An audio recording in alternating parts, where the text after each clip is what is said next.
Aô, Feira Livre! E hoje o papo é nas alturas, para você aí que gosta, não gosta de avião, trouxemos aí uma dupla boa. Quem que tá aí, Max? Pode crer, Renatão. Muita gente é fanático em viajar, muita gente tem medo de avião, muita pessoa tem muita curiosidade para saber como que é estar nos ares, como que é pilotar e como que é ser uma comissária de bordo. Então a gente trouxe. Vou começar primeiro as damas. Vou começar com a Bia, que é comissária de bordo. Seja bem-vinda, Bia. Oi, gente, tudo bem? Eu sou a Beatriz, sou comissária de voo faz aproximadamente 6 anos. Tenho um canal no YouTube também que eu falo sobre isso, sobre as curiosidades, e ajudo as pessoas a como faz, né, para fazer um curso, como você se torna um comissário de voo. Show de bola. E ao seu lado, vocês já viram ele, né? O Leonardo, ele é piloto e ele também está junto na ATC, que é uma escola de aviação. Chega mais, Léo. É isso aí, Matheus, Renato, pessoal da Feira Livre, obrigado pelo convite, é um prazer estar aqui com vocês. Eu sou piloto comercial de avião, instrutor de voo, mas eu também sou mecânico de manutenção de aeronaves e engenheiro aeronáutico. Então, ao todo são um pouco mais de 10 anos de experiência na aviação e aqui na ATC, onde nós temos 4.000 alunos pelo Brasil. Show de bola. Então eu queria convidar o pessoal que está assistindo a se inscrever aqui no canal, que toda semana a gente tem tema diferente. Cara, é uma loucura, né, Renato? Cada semana é um tema louco.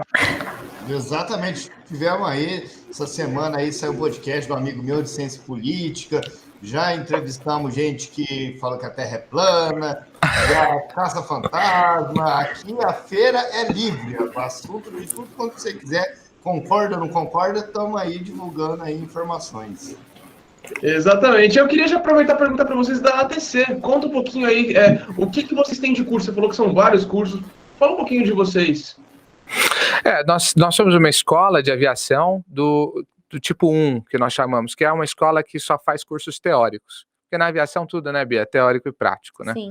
Então, todos os cursos da aviação são divididos em parte teórica e prática. E aí nós somos uma escola que ministra cursos teóricos à distância. E por isso nós conseguimos ter um volume grande de alunos aí, como eu disse, 4.000 pelo Brasil. Então, nós temos cursos na área de piloto, todos os cursos, desde o primeiro, que é piloto privado, comercial, etc e tal, até instrutor de voo, cursos avançados, e nós também temos o curso de comissário de voo, né, que a Bia é instrutora. E aí esse curso de comissário forma os comissários para eles serem, o famoso, o termo correto é comissário de voo pela ANAC, Isso. mas tem outros nomes, né, Bia? Tem.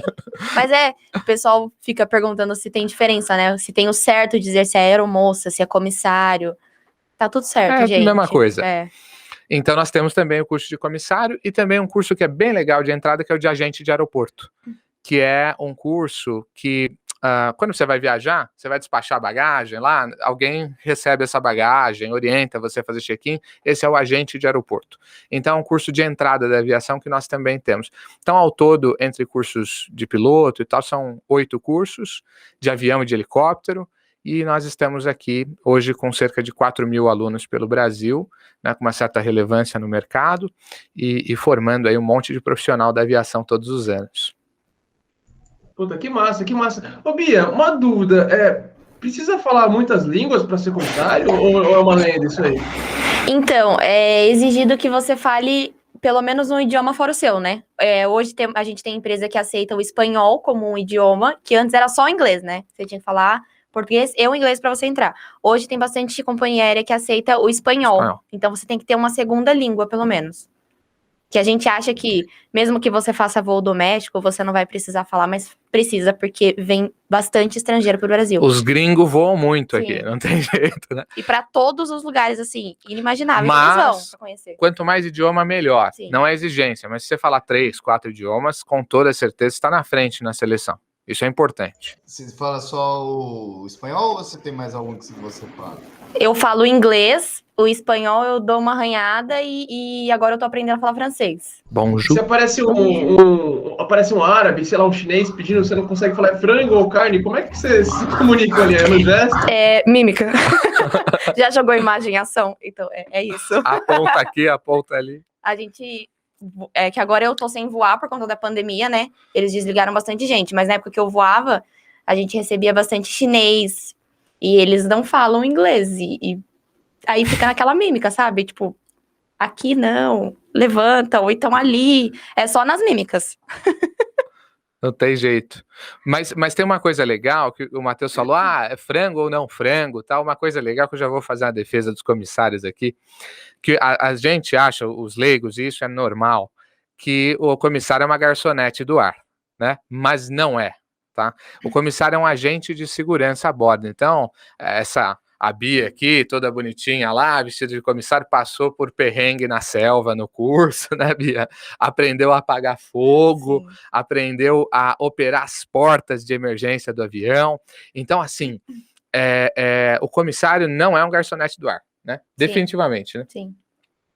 É legal que as pessoas saibam disso, porque a pessoa não conhece e ela te vê ali, né? Pra gente é bom que a gente esteja só servindo. Se ficar tudo o deu dia inteiro certo. só servindo, tá lindo pra gente.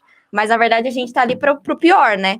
A gente tá ali pra socorrer, Fazer evacuação. inclusive, os pilotos, né? Piloto, a gente não tem formalmente o curso de sobrevivência na selva, socorrismo, nada. Então, no momento que uma aeronave cai, por exemplo, alguma coisa acontece, quem assume a frente dos trabalhos são os comissários, porque eles têm treinamento para isso. Então, isso é muito legal, né? Então, é o que eu sempre falo, sem piloto, o avião não decola, mas sem comissário também não pode. Um comissário por porta de emergência é exigido, enfim, tem regras, porque os comissários trazem a segurança a bordo. Isso é importante dizer. Uma vez eu perguntei para minha mãe se ela tinha medo de voar, aí ela falou assim que ela, quando vê alguma turbulência, a primeira coisa que ela faz, ela olha na cara da aeromoça. Se a aeromoça estiver sorrindo, estiver tranquila, ela vai ficar tranquila. Se ela estiver arranhando os dentes, estiver tremendo, é sinal que o negócio não está sob controle. Mas a gente na aviação sempre fala que avião caindo é comissário sorrindo. Então, assim... Não dá certo essa técnica. A gente não vai entrar em pânico, a gente vai continuar fingindo que nada tá acontecendo. Mas não mostra essa parte pra sua mãe. Fala pra sua mãe que a técnica dela não vai funcionar. Foi o que minha mãe falou, eu olho para a aeromoça, às vezes se realmente ela não for uma boa atriz, eu acho que realmente não vai funcionar. Mas eu fiz essa brincadeira, mas vai perguntar de vocês dois, vocês já passaram, ou já aconteceu de fazer algum voo forçado, ou uma situação assim de apuros que vocês poderiam nos contar assim? Vai, Léo. Eu tenho uma história engraçada sobre isso, porque eu não tive nada, mas tem uma quase. Então vai você primeiro. Você teve? Não, os meus também foram quase, assim. Quase, assim, não é muito difícil, tá? Uma pergunta corriqueira, Renato, mas assim, é muito difícil. Um piloto ou outro amigo nosso que a gente conhece, tal. No caso, os comissários têm emergências médicas, tal. Mas eu só tenho um caso, que é até cômico, que foi o meu primeiro voo sozinho, assim, longo. Né? Na formação de um piloto, você tem voos longos sozinhos, mas foi o meu primeiro voo mais longo sozinho. E aí eu decolei, tinha 2 etapas, né? E aí eu decolei, pousei no primeiro lugar, e na segunda decolagem, foi em São José dos Campos, eu ouvi um barulho de como se fosse uma arruela solta, assim. Era um avião pequeno, tá? Então era um monomotor, a hélice na frente, uma arruelinha, assim, um ruído agudo, né? E eu gelei, né? Falei, ai meu Deus, né? Acelerei a subida, porque quanto mais alto, melhor, a gente tem mais tempo para cuidar. Falei, se essa bagaça parar, eu vou ter pelo menos um tempo para voltar. E decolei. Aí passei a Carvalho Pinto, que passa lá, falei, bom, qualquer coisa eu pouso na Carvalho. Ó o cara viajando, né? E aí, quando chegou na altura que eu queria subir, eu parei de subir, tava sozinho a bordo, né? Parei de subir, o barulho parou. Eu falei, nossa. Bom, falei, vou subir mais um pouquinho para ver se o barulho aparece de novo, né? Subi, voltou o barulho. Eu falei, nossa, putz, que tava indo para Ubatuba, eu tinha que cruzar a serra, né? Então precisava de uma confiabilidade no motor ali. Falei, bom, vou voltar, não vou. Aí eu vi uma entrada de ar aqui à minha esquerda, vocês não vão acreditar. A entrada de ar estava meio aberta a ponto de fazer um assovio. Então, dependendo de como o motor estava acelerado, ficava assoviando. E eu não sei, acho que eu nervoso, eu associei aquele assovio como uma arruela, alguma coisa batendo. Aí eu simplesmente fui lá e fechei a entrada de ar, e aí subi de novo e o barulho sumiu. Conclusão. E aí a sua cor voltou dentro do avião. Tranquilizei. Então, assim, história de um piloto inexperiente, né, naquela época. Então, é só esse tipo de coisa, mas nada real, assim. Às vezes um rádio ou outro que para de funcionar ali, mas você rapidamente arruma. Problema de verdade, nunca tive. Os meus foram quase, assim, também. Acho que dos últimos que eu tive foi um aborto de decolagem, que é uma coisa muito brusca, né, para quem tá dentro da aeronave. E é nesse momento que a gente vê que o pessoal que não tá prestando atenção na nossa instrução de segurança, enquanto a gente tá lá fazendo as coisas, aí na hora já procura a gente. Que Meu eu Deus, faço? e agora? Mas foi só pássaro, porque ia pegar pássaro na decolagem, mas até a gente receber essa mensagem de que tá tudo bem, a gente ia pegar pássaro, a gente vai voltar, eles têm alguns comandos que eles precisam dar pra gente dentro da aeronave, que eles dizem que ou é pra gente permanecer sentado, ou é pra gente evacuar a aeronave. Então, assim, os segundos que ficaram, que foram, sei lá, ridículo, 3 segundos, uma coisa muito rápida, que você fica nesse a gente vai ou a gente fica, os passageiros ficaram desesperados, assim, sabe? De ficar procurando a gente, de já tentar soltar cinto. Até o comandante falar, não, podem ficar sentados, a gente vai voltar pra cabeceira da pista. Aí a cor volta, a gente continua sorrindo. Porque até então os comissários não sabem o que aconteceu. Né? Viu que abortou, claro, mas e aí? Mas o avião ele acelerou, deu do bico subir assim e já desceu? Não, ele pegou a velocidade, acho que quase máxima na pista e freou. Ele não chegou a subir. Ah, daquela freada brusca. Isso. Tem uma velocidade limite para você abortar a decolagem. E aí, certamente estava dentro, né? Isso já é calculado. Então, quando você coloca lá no computador de voo a pista e tal, ele já fala, bom, se você até tal velocidade você pode abortar que você vai conseguir parar sem varar a pista. Acima dessa velocidade, mesmo pegando um pássaro, tem que decolar, não tem outra opção. Então, nesse caso, foi uma decisão certamente abaixo dessa velocidade, aí para. Só que não é uma frenagem de pouso, não. É uma frenagem mais violenta. Mas o pássaro foi para poder poupar a vida dos pássaros ou ele poderia estragar o avião e dar um Não, ele poderia danificar. Ah, tá. E poderia poupando a vida dos passageiros. Né? Não, às vezes bate pássaro que a gente nem vê, nem ouve, nem nada. Mas também tem jeito que, por exemplo, se ingerir no motor, estraga o motor. Né? Aí você perde potência. Foi o que aconteceu lá nos Estados Unidos, em Nova York, né, no Rio Hudson. E ele entrou num... Como é que é coletivo de pássaro? Revoada, sei lá. Revoada. Uma revoada de pássaros que, por uma infeliz coincidência, atingiu os 2 motores. Então, os pássaros danificaram os 2 motores. E aí ele ficou numa situação muito complicada ali e perdeu os 2 motores e pousou no rio. Então, assim, bater em pássaro não é legal. Não é legal porque você pode ter problema sério, que foi o caso lá desse acidente. Esse acidente que você falou, Léo, é o que até teve um filme depois contando dele. É isso, excelente filme. Um dos filmes que mais são fidedignos com a aviação, com o que acontece dentro da cabine. Impressionante, excelente. O pessoal fala que, igual vocês estão comentando, que o avião é o segundo meio de transporte mais seguro, só perde pro elevador, né? Que realmente é muito pouco, tanto é que quando acontece qualquer tipo de acidente, chama muita atenção, né? Isso é verdade? O avião realmente é muito seguro? Eu nunca caí, não, de avião. Eu também não. Que bom. E adianta? Na minha experiência, 100% de segurança. Mas adianta, como vocês falaram, que vocês são treinados para qualquer tipo de coisa. Tem acidentes que esse treinamento adianta ou caiu já era? Não, depende muito, né? Tem. Assim, só para deixar clara a questão da pergunta, né? Eu brinquei, mas sim, estatisticamente é mais seguro, ponto, acabou, perdendo para o elevador, né? A gente transporta 5 milhões de passageiros só domesticamente por mês. E não tem morte, né? A nossa aviação comercial, ela tá sem acidentes desde 2009, que foi o acidente da Air France. Aviação comercial de linha aérea, né? Então, veja, nós estamos chegando a 12 anos sem acidentes, né? Ao final, 12, 13 anos, sem nenhuma pessoa morreu na aviação comercial nesses últimos 13 anos, transportando 5 milhões de passageiros ao mês. Então, assim, mais até. Então, assim, é muito seguro. Até porque passa por muitas pessoas, né, para um voo sair. São muitas autorizações de várias coisas. Várias instâncias. Exatamente. E senão a gente nem sai.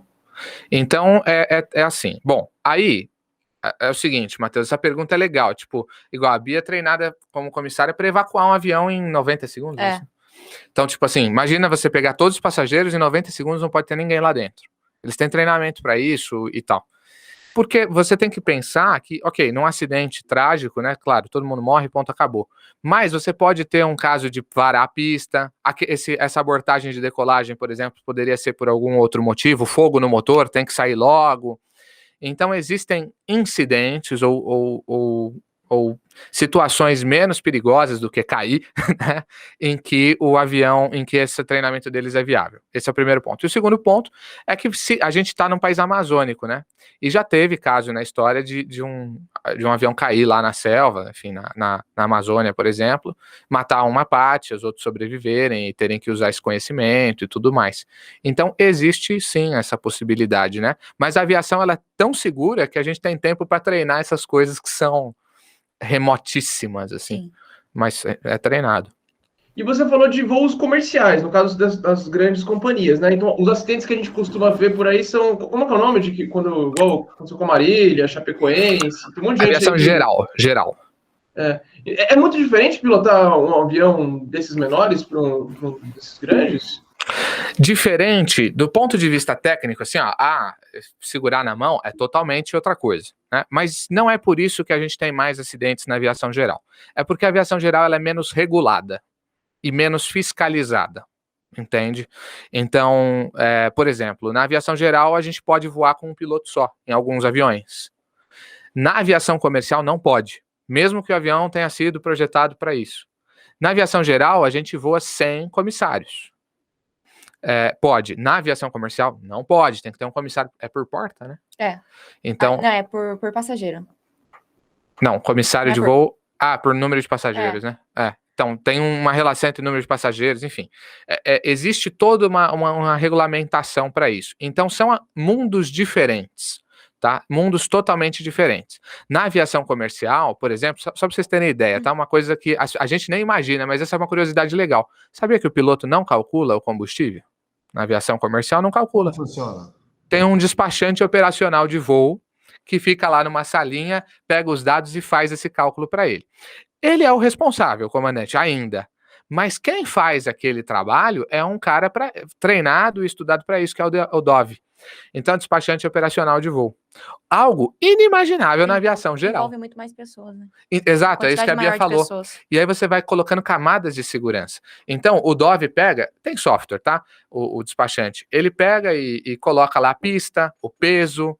E ele também coloca questões comerciais. Por exemplo, o combustível está mais barato aqui, em Porto Alegre, eu vou fazer um voo para o Galeão, sei lá, no Galeão está mais caro, mas tem menos passageiro, então consigo já colocar combustível aqui para economizar lá no Galeão. Enfim, então o DOV tem, além dessa questão operacional, tem essa questão comercial também, e ele entrega esse cálculo para o piloto. Óbvio, se o piloto chegar e falar assim, olha, não aceito isso aqui, não vai, né? Mas... também existe uma briga. Às vezes o piloto quer levar um pouco mais de combustível, o DOV fala, não, a temperatura não deixa você decolar com esse combustível e tal. Então, assim, é o que a Bia falou, você tem várias camadas. Na aviação geral, que é táxi aéreo, aviões privados, é inimaginável isso. É nós mesmo que faz o cálculo, né? Então é diferente. E aí é claro que você tem mais chance de errar, é óbvio, né? É claro que a gente evita, tem double checks, etc., mas é evidente. Isso eu tô falando só de uma coisa, tá? Mas poderíamos falar aqui de manutenção, de uma série de questões que é muito mais regulado. Mas isso é uma coisa legal. Até né? coisas mais simples, né? Por exemplo, na aviação comercial, se você tiver num voo, o comandante não pode comer a mesma comida que o copiloto. Justamente porque se um passar mal, ele não come a mesma comida do outro, então tem um outro ali ainda. Então, assim, são mínimas coisas que eles são pensadas. É o lote, né, que vem diferente do catering, né? Na aviação geral não é assim, não. Na aviação geral a gente traz a marmita de casa, entendeu? Já chega, tá lá voando, piloto come automático. Fria. Quer? Come frio, porque não tem galley, né? Quer? Vai um pedaço de frango aí, vamos nessa, entendeu? Se tiver estragado, ferrou, né? Então, assim, é diferente. Tá? Isso é importante. Mas a aeronave em si também, dessas pequenas de 6, 8 passageiros, a segurança em si, porque tem umas que são até monomotor, né? Que é aquelas que é a hélice na frente. Eu não sei se eu teria coragem. Apesar que eu já pulei de paraquedas e foi num desses, mas Sim.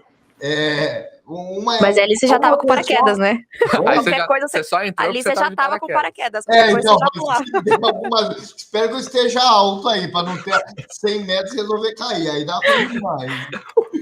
Não, assim, Renato, sim, é claro, um avião desses aí comerciais é extremamente sofisticado. Então tem uma série igual essa questão que a Bia falou do aborto de decolagem, ele entrega a velocidade, mostra para o piloto, enfim, uma série de coisas, né? Sistemas também, redundâncias, né? Tem avião que tem, para sistemas essenciais, tem 7 níveis de redundância. Quer dizer, para falhar, Deus tem que querer, porque 7 num voo, meu amigo.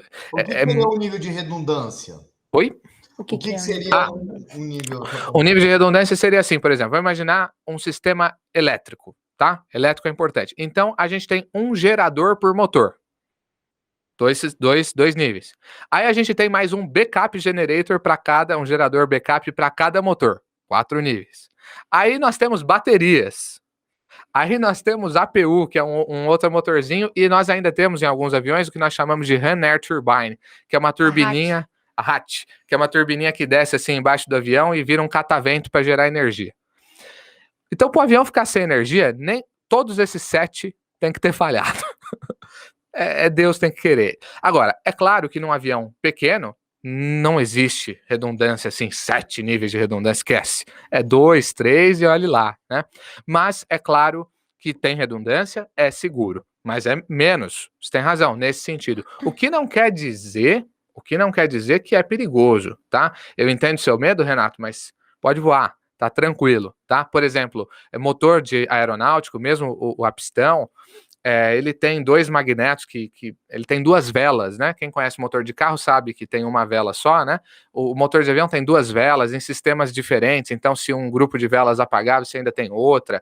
Não existe correia dentada, engrenagem, é proibido correia, porque correia estoura, engrenagem não. Então, assim, existe uma série de protocolos que fazem a aviação ser segura também. Mas é claro que se comparar é covardia, porque nós estamos falando às vezes, de avião de 170 milhões de dólares contra um avião que às vezes é $1 milhão. Quer dizer, não tem como comparar, né? Mas, um ponto importante, quando esses aviões pequenos dão pane, a chance de sobrevivência é muito maior.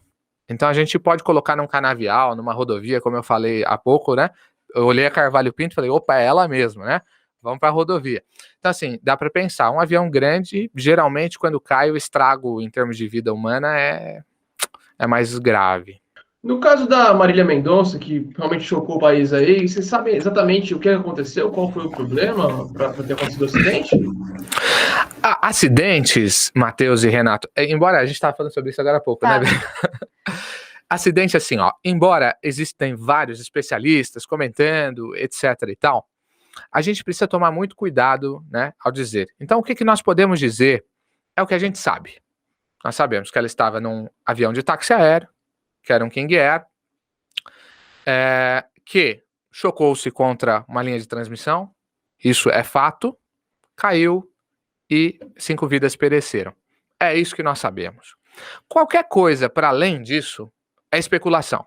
Tá? Então, e a gente tem que tomar cuidado porque as especulações muitas vezes ofendem ou podem cometer injustiças. Então, eu vi, por exemplo, um cara no LinkedIn batendo na tecla de que foi pane seca, ou seja, acabou o combustível. Muito complicado. Pode ser. Não estou dizendo que é, nem não dizendo. Só estou dizendo que dizer isso é uma afirmação complexa. Porque, veja, piloto, tô falando mal do piloto, tô falando mal do táxi, é complicado, e nós não sabemos, em cima de um negócio que matou ainda uma pessoa super famosa, comoção nacional, então é perigoso. Por isso que a gente tem o CENIPA, né? O CENIPA, que é um centro de investigação e prevenção de acidentes aeronáuticos. Então, assim, de acidente, principalmente nessa fase inicial, o que a gente pode dizer é isso, né? Chocou-se contra a torre de transmissão, ou a linha de transmissão, me parece que foi a linha, e nós precisamos descobrir por que ele se chocou. Essa é a pergunta de $1 milhão, que todo mundo quer saber, né? Por que ele se chocou com uma linha de transmissão que está baixa?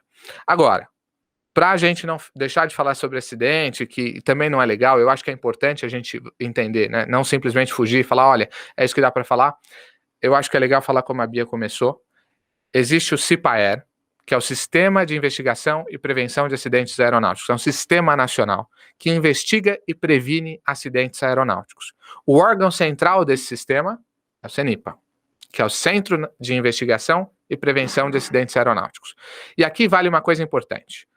Investigação e prevenção. O CENIPA não está aqui para dizer o piloto é o culpado, o táxi aéreo é o culpado, seja lá quem for o culpado. Para isso tem a Polícia Civil. Sim.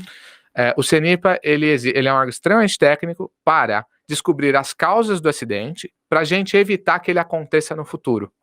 Então, ele emite um relatório final dizendo, aconteceu isso, isso, isso, isso, e para que isso não aconteça, isso, isso, isso, isso. Então, a gente, como escola de aviação, por exemplo, pode receber um ofício da ANAC por uma recomendação do CENIPA dizendo, olha, escola de aviação, mudem isso, porque isso contribuiu para o acidente, para esse ou outro acidente. Alguns procedimentos são criados ou evitar mudados. que aconteça. Então, importante entender que a gente faz isso. E aí até emiti uma nota para os nossos alunos da TC, que muitos questionaram, que eu escrevi isso, que para nós da aviação, né, é óbvio, estou tirando a questão sentimental, etc., das vítimas, que isso é uma coisa à parte, estou falando tecnicamente, nós técnicos, a melhor maneira da gente honrar e de alguma maneira diminuir ou minimizar essa perda humana é aprender com ela para que isso não se repita. É isso que a gente tem que fazer.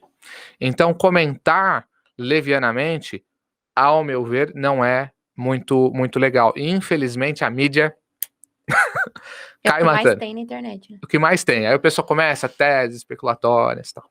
Eu vi mesmo uma pessoa amigo de amigo que você tem no Instagram, e aí ele postou, falou, pela minha experiência, nem sabia que ele tinha trabalhado em avião, um avião que cai de tal altitude, sem explosão, foi pane seca, tipo assim, ele já veio bem arrogante, falei, poxa... E na certeza, né? Será que você não vai querer ser o presidente lá? Enfim, eu não tenho experiência nenhuma, viajei na vida 2 vezes, mais essa que fui lá de... Você não tem experiência nenhuma em avião, mas eu achei muita prepotência de uma pessoa que eu sei que não é piloto de avião, eu sei que não trabalha com piloto de avião, e já de afirmar e falar, porque pane seca não tem explosão, nem sei se é verdade isso, se pode ter ou não.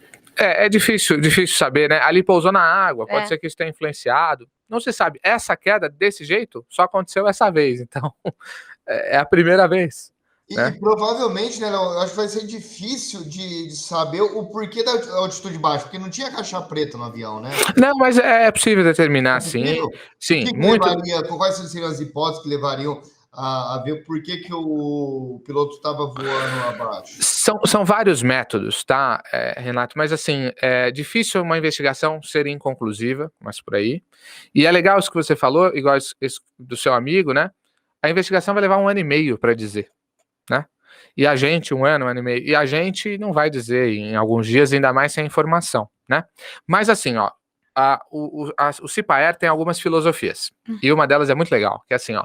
Todo acidente tem um precedente. Então, é uma premissa que assume-se ao investigar acidentes. Então, o que eles vão buscar? Por exemplo, primeira coisa, tirou foto lá de como caiu lá e tal.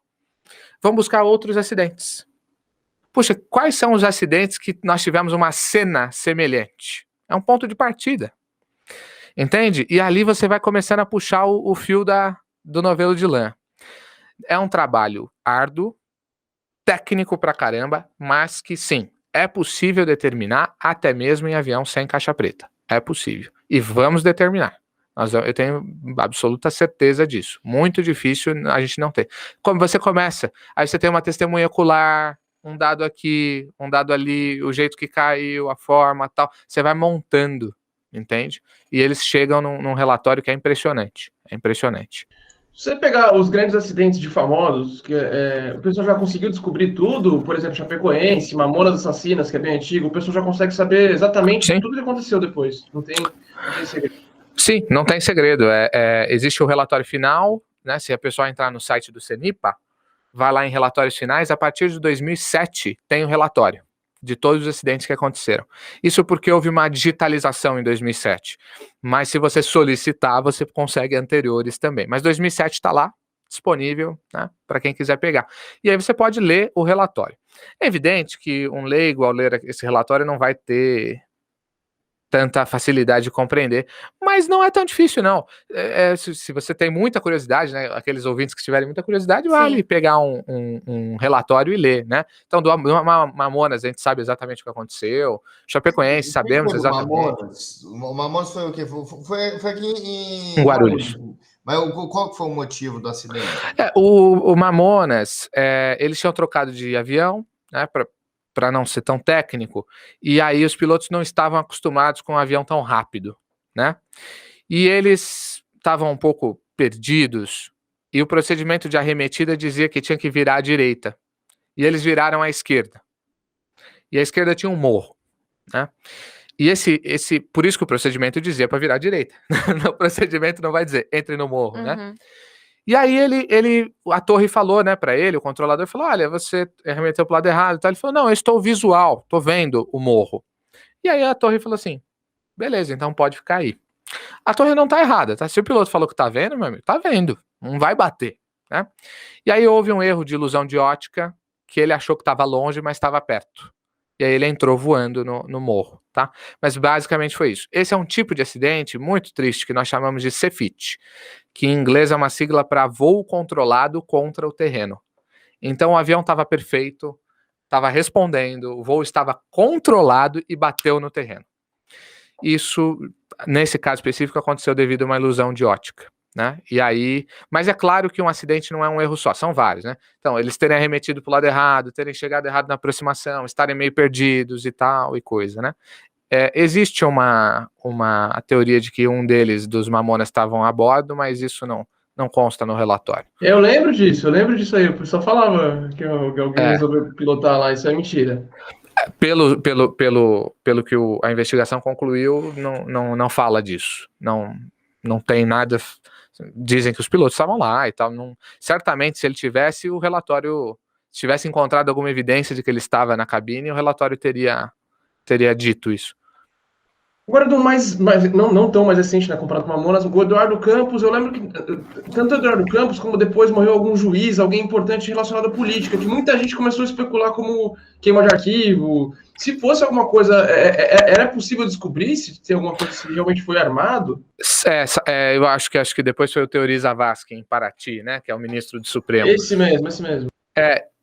Tem como descobrir, mas é muito difícil sabotar um avião, viu? Não é fácil. Então, assim, nenhum desses casos chegamos a uma conclusão. E aí entra um ponto que é importante. Se o acidente foi criminoso, o CENIPA não investiga. Porque não tem interesse aeronáutico. Aí é interesse policial. Aí né? é a Polícia Federal?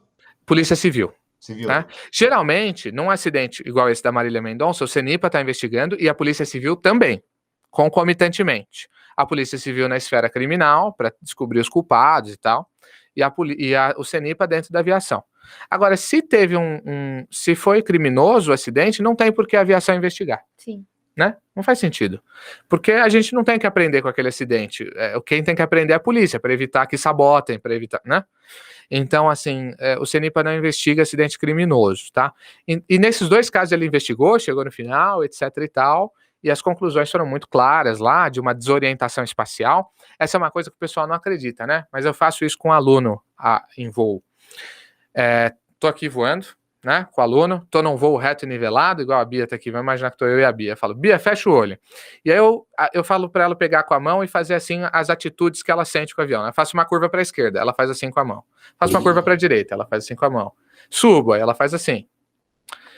E aí, dali a pouco, ela tá com a mão assim. Ou seja, de olho fechado, tá sentindo que o avião tá nivelado. Eu falo, abre o olho. Aí ela abre o olho, eu tô numa curva de 60 graus descendo. Você não percebe. Então essa é a desorientação espacial. Então quando você está dentro da nuvem, você pode entrar num voo em faca e nem perceber.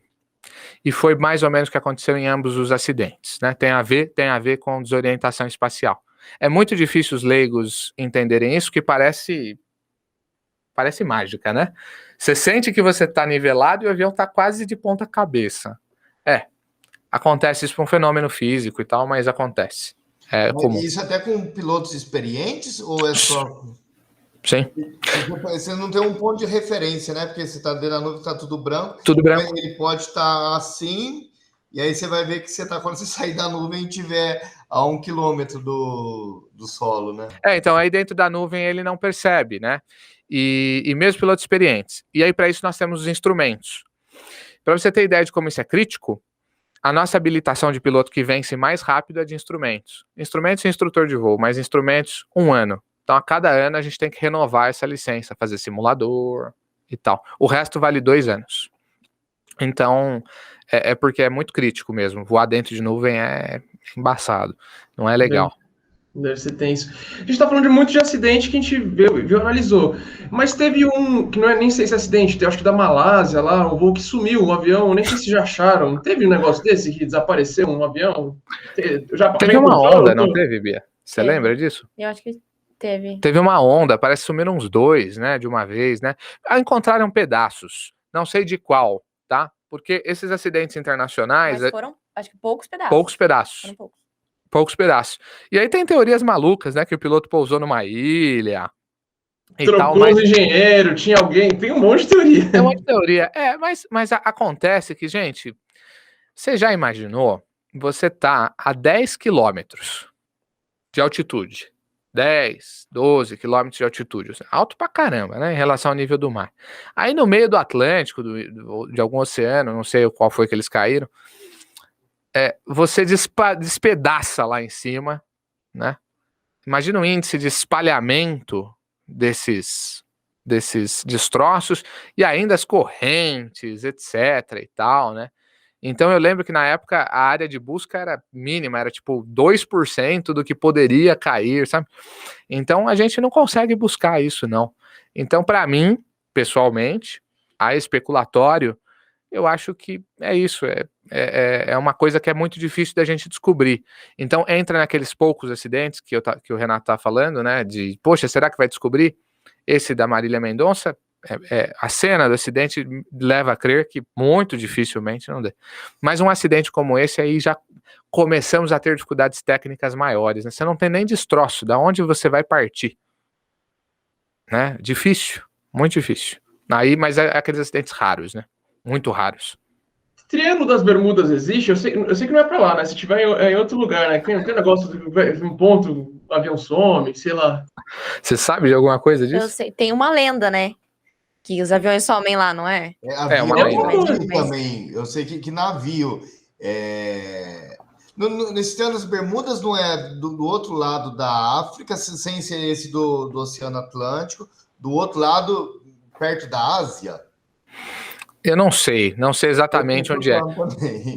Mas eu sei que é evitado, sim. Evita-se o Triângulo das Bermudas, tá? Mas me parece que já tem um pouco de descobertas, né? Que tem uma questão magnética lá e tal, uma coisa mais científica do que mística, né? Então, mas é claro que sobre isso, né, tem muito. Então parece que tem isso, que o magnetismo lá funciona diferente e tudo mais. Geológico.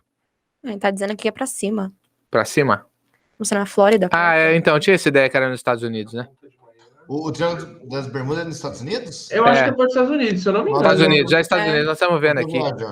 Flórida, sudeste. Porto Rico, Flórida e Bermuda. É um triângulo problemático. Vai ver, a gente já passou por lá, nem sabe que tá passando por cima. Mas tem um experimento legal que o ouvinte pode fazer. Vê onde que é no Google, Triângulo das Bermudas, e aí tem o Flight Radar 24. Vocês já entraram nesse site, Flight Radar 24? Não, é um site que mostra os aviões comerciais em tempo real, né? Então a gente consegue ver os aviões que estão no ar neste momento. É muito legal de ver. É muito legal. Assim, é muito avião. Muito, muito. Parece um formigueiro, assim, ó. E se olhar os Estados Unidos, então... É muito legal. Então, Flight Radar 24. E vê se tem algum avião passando no Triângulo das Bermudas. Precisa jogar a matrícula, né? Não. Pra você encontrar um avião, pra ele focar em um só. Sim, mas aí você pode ir na área, se você quiser ali. Senão ele vai pegar todos. Ou você pode jogar o número do voo, também pode ser, ou a matrícula e tal. E aí, no Triângulo das Bermudas, vocês vão ver ali que é ao sudeste dos Estados Unidos. Eu não sei, tá? Mas eu aposto que não tem ninguém voando por lá, não. Se eu fosse apostar, eu apostaria. Não tem, né? Olha o que acontece, né? Então, pessoal, Eu vou olhar. Olha aí, o Juan olhou tá aqui. vendo. Mostra aí de novo o Triângulo das Bermudas. Quase que certo. Olha que legal. Quase que certinho. Olha lá. Aí, ó, tá vendo? Tem um triângulo mesmo aí que parece que não tá ninguém voando nesse buraco. Assim, dá pra ver que realmente o pessoal cai fora.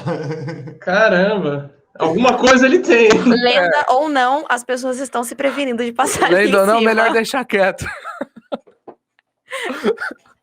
Melhor mesmo. Deixa eu perguntar outra coisa. Você comentou que tem um copiloto. Eu lembro que antigamente, quando eu era pequeno, você tinha até. Você podia ir na cabine. Eu não sei se foi por causa do atentado lá que cortaram isso. Eu imagino que sim. Mudou muito a aviação de segurança, que depois nunca mais teve nada de atentado lá depois. Você disse quando você era criança? Eu Entrava na cabine pra tirar foto? Isso, entrava para tirar foto. Hoje em dia não tem mais isso, né? Hoje ainda pode, só que a gente pede para que seja no final do voo. Porque no começo do voo eles estão ali fazendo o plano de voo, então... Mas em voo não dá mais. Não. Porque antigamente voo, podia não. ir em voo, né? Mas foi o 11 de setembro que mudou voo, isso, não. sim. Quando o avião tá parado, ele pousa, aí você pode... Depois, durante o desembarque. É só você ir lá bater na porta e... Pede para uma comissária. Não, bom. Próxima vez que eu vou de avião, eu vou lá. O pessoal pede muito isso pra você? Ou pedia? Sim. E não é só criança, tem bastante adulto também. Nossa, eu não sabia que podia ainda. Você pede, e aí com os motores cortados, motor cortado, certamente, sim, né? Sim. Sem motor e com tal. as portas abertas já. Portas abertas e tal, aí tudo bem. Aí você entra lá, tira foto, senta, coloca o claro que tem o humor do comandante, né? Também. Isso também é importante. Tem muito isso. Um comandante bem-humorado, beleza. Um comandante mal-humorado, né? Provavelmente ele vai falar que... Mas mudou muito a aviação, e até queria falar uma coisa, Matheus, muito legal também, que é fora do senso comum. A gente tem curso aqui, e a Bia tem lá na linha aérea, tudo, que chama AVSEC, Aviation Security, que cuida da segurança contra atos de interferência ilícita, sequestro, basicamente, né? E esses cursos sempre começam assim, não tem terrorismo no Brasil? Tem sim, né? É que a gente não chega, alguns chegam, né? E a gente tem lá os casos do PCC lá atrás, isso é uma forma de terrorismo, tá? Por que não? Eles não poderiam chegar e invadir um aeroporto, um avião, tá? Então, começamos por aí. Mas existem muitas coisas que acontecem que são barradas e a gente nem sabe e tá tudo bem, tá? Então, há sim treinamento dos tripulantes na aviação comercial, muito severo, né, Bia? Sim. Códigos secretos e tal, uma coisa meio CSI. E todos FBI, os anos o mesmo treinamento. Reciclagem com as mudanças e tal.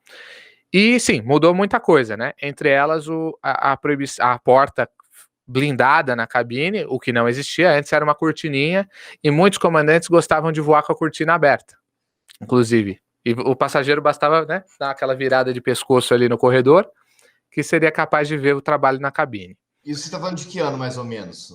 Até 2000. Até 2000, até os atentados. Até o atentado. Aí no ano do atentado deu um problema grave, né? Fechou, aí cabine blindada, então se você tentar abrir, você não consegue, é muito difícil, você tem que interfonar para o comandante, aí ele abre e tal, tem todo um rolo. Então, assim, e tem protocolos também na abertura da cabine em voo, quando precisa, enfim. Então, assim, existe um cuidado, né, nesse sentido que não existia antes, né? Antigamente a cabine era acesso livre, né? É um dos procedimentos depois de acidente que, né? Que mudou. Olha, aconteceu isso, então vamos fazer isso para prevenir que nós vamos fazer para mudar de novo. Então, são coisas interessantíssimas, assim, coisas muito, muito legais, assim, é que a AVSEC tem muita coisa restrita que não se pode falar, mas tem procedimentos que você nem imagina, tá? Mas vou dar alguns exemplos também de AVSEC, só para vocês entenderem como na aviação é tudo pensado, tá? Passageiro armado a bordo, arma de fogo. Um passageiro armado de maneira lícita. Hoje em dia tá muito difícil, mas isso mudou faz uns 2, 3 anos, né? Mas antes era relativamente fácil. Se era juiz, se era policial, você podia ir armado a bordo com arma de fogo. Quando isso acontece, a tripulação é avisada, o passageiro que está armado. E aí, se tiver um outro passageiro armado a bordo, cabe à tripulação avisar para o outro passageiro, falar, olha, Queria que você soubesse que tem mais um passageiro armado no voo. Você já imaginou? Eu sou um Não, na passageiro... verdade a gente fala que tem um outro passageiro na mesma condição que o senhor. Já pensou, você tá sentado na poltrona, já Tem que fala, ser discreto. tem um outro passageiro que tá armado também, tá, senhor? Pode ficar tranquilo. Discreto, né? Bia? Você vê, eu não sirvo para ser comissário, né? Imagina eu, com o speech. Atenção, senhoras e senhores passageiros. Senhor passageiro armado. Tem Gostaria- mais um passageiro tem que mais um. também está armado. Porque você já imaginou um passageiro, eu na condição de passageiro armado? Tô aqui armado. Aí eu passo para ir ao banheiro e vejo um outro cara com arma. Aí eu vou dar uma de justiceiro, não vai dar certo. A gente chama de fogo amigo, né? Então é importante fazer esses avisos. Veja como tudo é pensado, né? Então esse é um protocolo, por exemplo, de AVSEC que muito interessante. Então existem vários protocolos contra terrorismo, contra problemas de segurança e tudo mais. Existe terrorismo no Brasil, infelizmente. E por que mudou? Você falou que mudou de 2 anos, mais ou menos, para cá, a facilidade de armado. Aconteceu algum fato que mudou? Não sei, aconteceu alguma coisa? Acho que não. Eu acho que é uma tendência restritiva mundial, na verdade, pelo que eu entendi é isso, tá? Mas restringiu muito. Por exemplo, antigamente, se você era juiz, você podia optar por levar a arma em cima com você ou despachar. Hoje é quase que nos últimos anos, eu não tenho certeza, mas eu acho que tem que ser despachada, né? Então, agora tem que ser despachada. É compulsório. Com a munição separada, né? Tem todo um Aí tem um cofre, lá embaixo no porão do avião tem um cofre. Aí vai nesse cofre. Mas assim, em cima, antes você podia, se você tivesse porte, você podia, agora não. Agora você tem que dizer que você tem que justificar o teu embarque armado e tem que ser super necessário. Tipo assim, o presidente da República tá indo nesse voo e eu tenho que fazer a escolta dele. É um negócio assim, sabe? Então ficou muito difícil. Eu acho que isso é uma questão de segurança, tendência mundial. Realmente não vejo por que alguém precisa estar com uma arma na cabine de passageiros. Não vejo. Eu não tenho arma, mas não sei. Eu acho que até para transporte de preso, não, é só taser. Só taser. Eu acho que eles não é taser. Não pode, arma de fogo não pode. Ô Bia, outra coisa, você falou que tem muita gente que pede para tirar foto com o piloto. O que mais tem de coisa maluca que o pessoal pede? O que mais o pessoal pede ali? Tem bastante gente que ainda tá ali na época da Varig, né? Isso é o mais comum, de achar que a gente ainda serve jantares, assim, sabe, com talheres e... Cadê minha champanhe, comissária? E prato principal e sobremesa, umas coisas assim. Tem passageiro que pede pra tirar foto com a gente também. Fala, deixa eu tirar uma foto com você pra mandar pra minha filha. Aí fica morrendo de vergonha, né? Mas acho que é o mais básico, assim. E medo de voar? Tem bastante. Tem bastante. Aí, o que faz? É difícil pra gente, porque eu sempre digo isso. É difícil você entender o que o outro tá passando. Pô, eu trabalho com isso, eu tô aqui todos os dias, eu faço, sei lá, 4, 5 voos por dia. Pra mim é como andar de carro, eu não tenho medo, é comum. Mas eu não sei o que essa pessoa sente. Justamente porque eu tenho uma irmã que tem pânico de avião. Ela fez o curso de comissário, não conseguiu passar numa entrevista e largou a mão. Deixa ninguém me contratou, não vou também. E ela nunca tinha andado de avião. E ela descobriu que ela tem pânico, assim, de ter piriri até. Então, o que a gente faz é conversar, tentar explicar, trocar pra uma poltrona... Não, alcoolizar não. Trocar pra uma poltrona mais próxima da gente. Eu acho que Bia, é uma tática boa. Você mete um vinho, um uísque, capota. Não, mas aí que tá o problema. Porque, eu não sei se vocês já ouviram isso, mas lá em cima, se você tomar 2 taças de vinho, equivalem a 4. Eu ia perguntar isso pra vocês, se é lenda ou é verdade. É verdade. Mas por que de acontecer isso? É verdade. É que lá em cima o oxigênio parcial é menor. O avião é pressurizado, mas ele não consegue criar uma condição de atmosfera do nível do mar. Ele cria uma condição de uns 8 mil pés, dá uns 3 mil metros, 2.500 metros. Então, a condição de oxigênio dentro do avião, na maior parte do tempo, é equivalente a você estar numa montanha de 2.500 metros, mais ou menos. E nessa montanha de 2.500 metros, o ar já é mais rarefeito, tem menos oxigênio. Então, você inala menos oxigênio. E essa questão do álcool é o álcool versus oxigênio. Então, o mesmo álcool fica com menos oxigênio, entendeu? Então, o álcool relativo ao oxigênio no seu organismo acaba ficando maior. Então, se você beber, mesmo no chão, por exemplo, duas taças de vinho, e for subindo, o oxigênio parcial do seu sangue vai baixando, o álcool ainda é o mesmo, mas o oxigênio vai baixando, e aí relativamente o álcool sobe. Então é por isso. Essa é uma explicação muito técnica, mas a gente pode dizer que é a seguinte: tem menos oxigênio lá em cima e o nosso corpo precisa de oxigênio para lidar bem com o álcool. É isso. Eu já tinha escutado falar, mas eu não sabia se também bebendo embaixo. Então, se você já chega meio de fogo lá, você vai só piorar. Mesmo se estiver tomando água, de repente você vai estar dançando Macarena no meio do pessoal. Sim. Vai. Eu já tive passageiro que foi no banheiro, no toalete, e saiu com a calça no meio do joelho, porque estava assim, né, nessa condição. Mas normalmente a gente já fica de olho. O passageiro que já entrou muito animado, ou que já tomou umas 3 taças de vinho, a gente já se avisa, né? Ó, passageiro tal. Já avisa a Já tripulação, ficar de olho. Já tá um Mas tem uma coisa legal que a gente podia falar para eles. Do quê? O lado policial dos comissários. Contenção. Ah, isso é verdade. A gente tem treinamento para conter um passageiro Conter é disciplinado. algemar. É mesmo? Vocês têm algema? É uma espécie de algema, É. né, Bia? Tem algema. Um porca-gato que você mete na mão da... É isso aí. É, pior que É é. um porca-gato? Ó, Renato, toma cuidado, você que gosta. A gente tem treinamento para isso. Um E você Krav já usou Maga. bastante? Oi? Você já usou bastante? Já teve que usar? Nunca usei. Nunca usou? Nunca Ainda usei. bem. A Bia fala isso, mas eu tenho um amigo meu de uma grande companhia aérea brasileira, não vou revelar o nome, senão eu vou estragar o emprego do garoto, que me disse, ele trabalha com essa área lá, e aí um dia eu tava com ele falou, meu, acabei de receber e-mail do balanço desse ano, na minha empresa aérea, tal, teve 100 e poucas contenções no ano.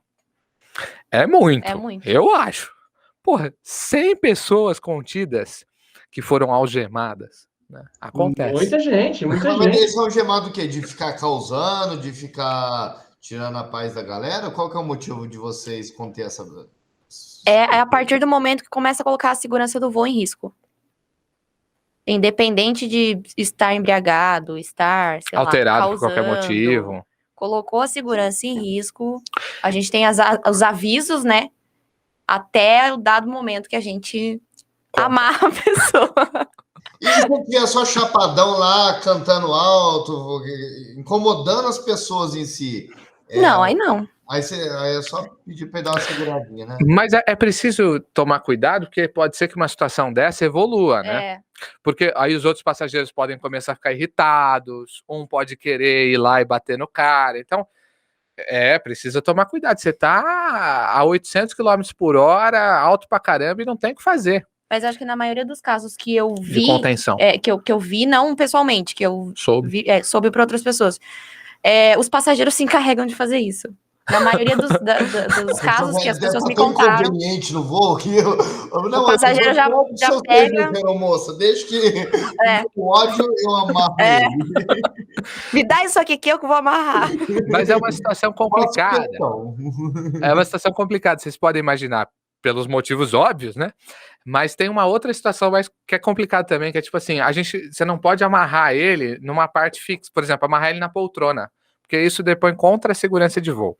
Então é meio paradoxo, porque assim, em nome da segurança de voo, eu tô algemando esse cara. Mas se eu algemar ele, prender ele na poltrona, por exemplo, eu estou indo contra a segurança de voo, porque se ele precisar evacuar, ele vai estar preso. Ele vai estar preso. Então, é uma questão complicada. Agora, a Bia é uma comissária de voo mais moderna, né? A gente tem a nossa coordenadora de curso, que tem 20 e poucos anos de profissão, ela falou que essa coisa do kit de contenção é recente. Que antigamente prendia com cinto mesmo, com o que dava. Não tinha treinamento, não tinha que... e isso foi uma coisa que surgiu com a necessidade. Olha que coisa louca. Caraca, que louco, eu não sabia dessas coisas. E normalmente, para você ver como a gente tem muita comunicação. Quando esse passageiro já tá lá fora causando, gritando com o despachante, alcoolizado, alguma coisa assim, quando ele embarca, a despachante avisa pra gente. Ó, o passageiro tal, assim, assim, assim, sei lá, de boné laranja, tava lá fora fazendo isso, fica de olho. Então, assim, já vai sendo avisado. E a gente avisa pro comandante, ó, comandante, tem um passageiro também assim, assim, assim. Uma situação extrema, nega o embarque. Não deixa ele embarcar. Uma situação extrema, né? Entendi. Outra coisa, a gente sempre ouve muito falar sobre piloto automático, que tem lenda que o piloto não faz nada hoje em dia. É verdade? O avião chega até a subir sozinho, ou é tudo lenda? O que tem de automatizado hoje em dia? Ah, tudo. Assim, ó, de fato, assim, existe são duas questões, é uma questão até polêmica, assim, se vai ter piloto ou não, etc. Mas assim, hoje, embora o avião faça muita coisa, e eu digo muita coisa assim, em voo é 99%, de verdade. Ainda depende do piloto lá. Então assim, só para vocês entenderem, na prática, programou o avião, fez tudo tal, decolou o avião, passou 500 pés, são 300 metros, autopilot. Então, decolou 300 metros autopilot. E aí o avião vai fazer tudo. Até os 300 metros do pouso. 300 metros para baixo. Em situações extremas, até pousa sozinho. E aí o piloto só vai taxiar, que é andar com o avião no chão, chama-se taxiar. Então, assim, pilotar efetivamente, 99% do tempo, o autopilot faz. O que não quer dizer que o piloto não toma decisão. E aí é que está o ponto. Tomar a decisão de ir ou não ir, tomar a decisão de abaixar ou não abaixar, para evitar uma turbulência, tomar a decisão de aumentar a velocidade ou não aumentar, de fazer tal aproximação ou não, de escolher tal pista ou não. Tudo isso ele vai escolhendo em voo. Só que ao invés dele decidir subir, ele não pega o manche e sobe. Ele vai lá e coloca no piloto automático, subir para tanto. Entende? Então, ele voa através do piloto automático, mas ele segue voando. E essa é uma coisa importante. Eu sempre falo isso, que assim, o bom piloto, ele não é necessariamente aquele que tem a melhor perícia. A Bia adora essa expressão, né? Plantar um pé de Airbus, né? Plantar um pé de Airbus O piloto, na hora do pouso, pista. planta o avião. Plantar um pé de Airbus. O bom piloto não é necessariamente aquele que não planta um pé de Airbus. Por quê? Voar é uma coisa relativamente simples. Na instrução aérea, a gente deixa o aluno fazer um voo solo, um voo sozinho, sem instrutor, sem nada, depois de 20 horas de voo. Ele faz o primeiro voo solo dele. Eu solei com 21. Isso porque eu não tinha idade para solar e eu tive que voar mais 3 horas até ter 18 anos. Mas, senão eu teria solado com 18, 19 horas. Teria feito um voo sozinho. Então, em 19 horas eu aprendi a mexer no manche lá, pôr o avião no chão, tirar tal, com segurança. Por isso me autorizaram a fazer isso. E é claro, um voo pequeno tal. Agora, tomar boas decisões como piloto, isso demanda experiência e prática. Então veja que são coisas diferentes. Pilotar vai muito além de simplesmente pegar no manche e fazer a coisa acontecer. Mas é tomar boas decisões o tempo todo. Então, vou dar um exemplo bem interessante para vocês. Uma vez eu estava voando num corredor. Lá em cima a gente tem corredores também, tá? É tipo a expressa. É tipo a Da expressa. marginal. E eu tava voando lá num corredor. Aqui em São Paulo, que os corredores são assim lá. E aí, no corredor, não tem controlador de voo. A gente se fala entre si, né? Tipo, e aí, brother? Sai da frente que eu tô passando e tal, né? E aí, eu tava num corredor tal lá, nem me lembro exatamente qual é, e aí eu ouvi na fonia um avião falando que tava vindo no mesmo corredor no sentido oposto. E ele falou pra mim que tava 500 pés, 300 metros abaixo de mim. É uma distância segura. Bastante segura. Mas eu decidi subir um pouquinho mais para aumentar a distância. Por quê? Porque o jeito que ele falou no rádio não me Não tava convenceu. muito seguro. Entendeu? Então essa é uma decisão de alguém que tem um pouco mais de traquinagem e que aumenta a segurança. Então eu decidi subir mais não sei quantos pés, não me lembro. Mas decidi aumentar o gabarito de segurança com base no rádio, que eu não achei que o cara tá falando Mas o muito que bem no ele rádio. fez para não pegar confiança? Mas acho que mesmo precisando da decisão humana, eu acredito que a porcentagem seja muito baixa, mas ainda temos a falha do equipamento. Tem, ainda tem. O equipamento ainda pode falhar, né? Não tem jeito. Isso precisa estar lá o piloto, né? E tanto é que quando o avião chacoalha muito, dá alguma coisa, o piloto automático dá um disengage, tem um som sonoro bem importante, e ele meio que fala assim: deu alguma coisa errada. tá com você, procura aí. amigão. Sobre aquela questão que eu achei que ele fez de errado, eu não achei nada específico. É o jeito de falar, né? Tem gente que fala bem no rádio, desenrolado, fluido e tal. Não me parecia um piloto muito experiente. Então isso me... Mas não foi... ele não falou nada especificamente, mas é o jeito, sabe? você vê que a pessoa está confortável, já fez isso antes ou não, né?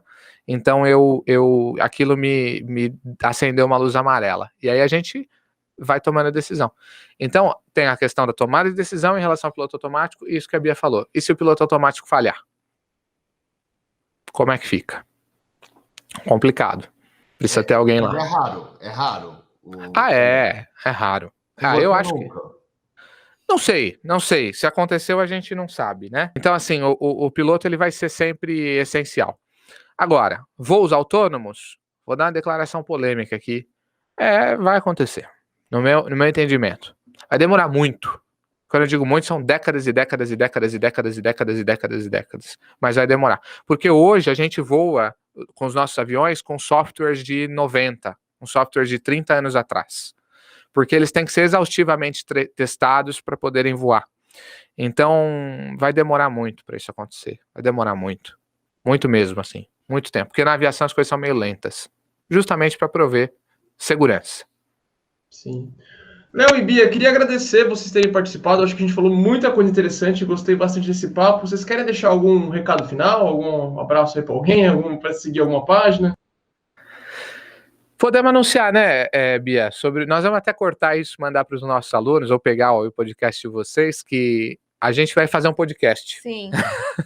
Por isso nós estamos com esses microfones aqui no estúdio. E a gente estava testando agora há pouco. Por isso que a gente manteve a agenda com vocês da data. E vai chamar? Podflight. Podflight. Gostei pessoas da aviação. Deixa eu ver se tem um logo aqui. E nós vamos trazer pessoas da aviação. Vai ser, obviamente, um podcast de aviação, né? Nós temos nosso estúdio aqui em Mogi das Cruzes, que é do ladinho da capital de São Paulo. É um estúdio para gravar aula. Aqui nós temos câmera de TV, nós temos um monte de coisa. Temos um cenário, né? Isso aqui a gente tirou o cenário porque tá uma zona aqui. Mas a gente tem cenário e tudo mais.